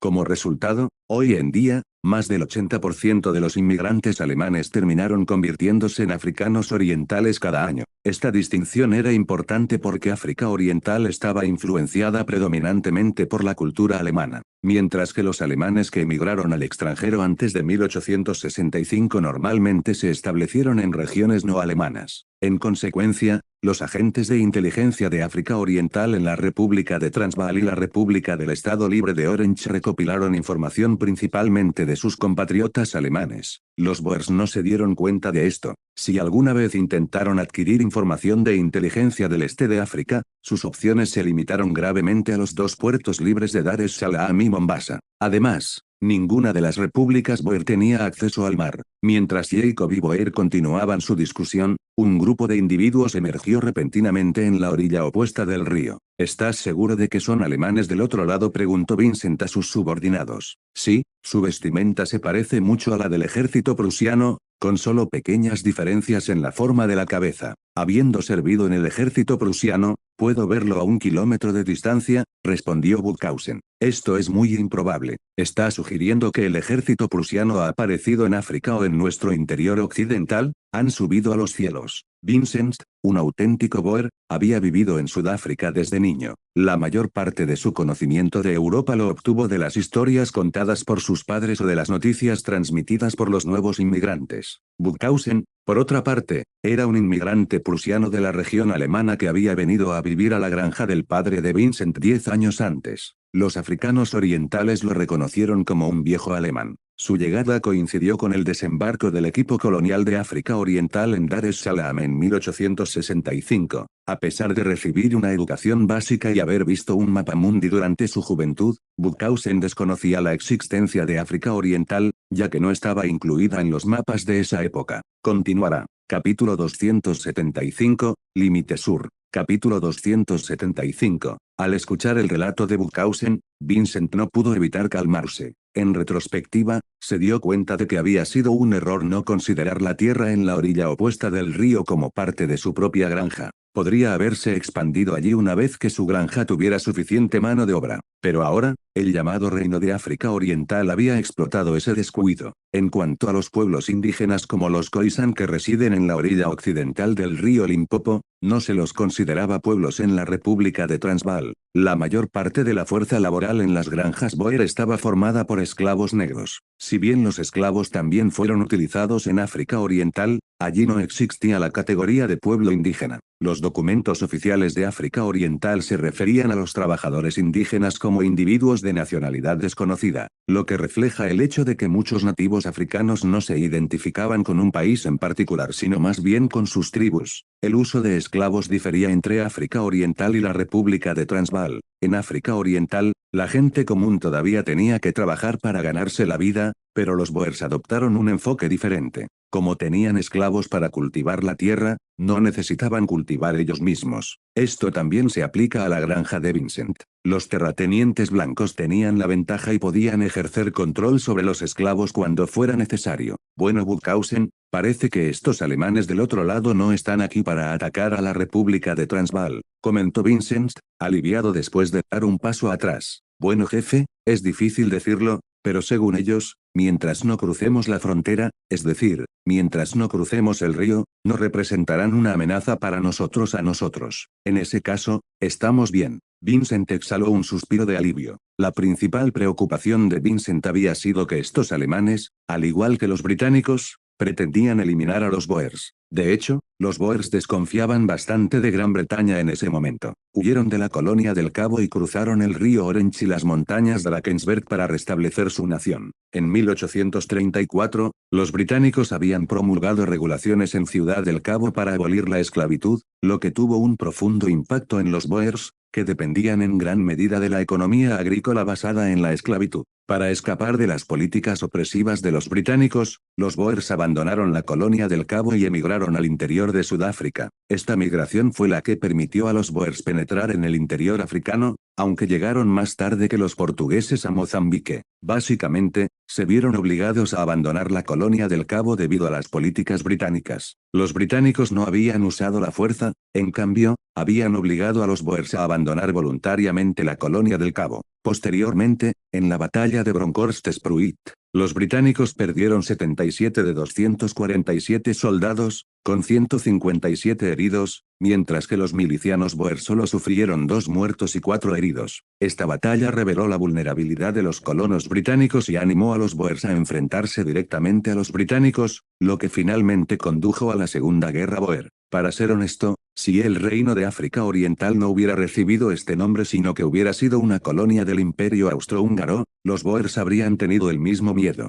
De hecho, el Reino de África Oriental representaba una amenaza mayor para los Boers que el Imperio Austrohúngaro. Aunque el Imperio Austrohúngaro era una gran potencia, no podía igualar el alcance de la familia real de los Habsburgo en el extranjero. El Imperio Austrohúngaro también había establecido relaciones diplomáticas con las potencias del Lejano Oriente casi al mismo tiempo que África Oriental. Además, el ministro del Imperio Austrohúngaro en el Lejano Oriente también se desempeñó como ministro de Japón y Siam, con oficinas ubicadas en Tokio, Japón. Sin embargo, los Boers ignoraron estos hechos. Si Burghausen no fuera alemán, Vincent podría haber considerado la repentina aparición del ejército de África Oriental como una incursión británica. Jefe, deberíamos informar de este asunto al gobierno. No podemos confiar solo en nuestra fuerza, especialmente cuando nos enfrentamos a la caballería en la orilla opuesta. Además, afirman tener decenas de miles de tropas al otro lado del río, sugirió Barkhausen. Las palabras de Barkhausen no fueron una exageración. A juzgar por el uniforme y las armas del ejército del Reino de África Oriental, parecían ser una fuerza bien disciplinada,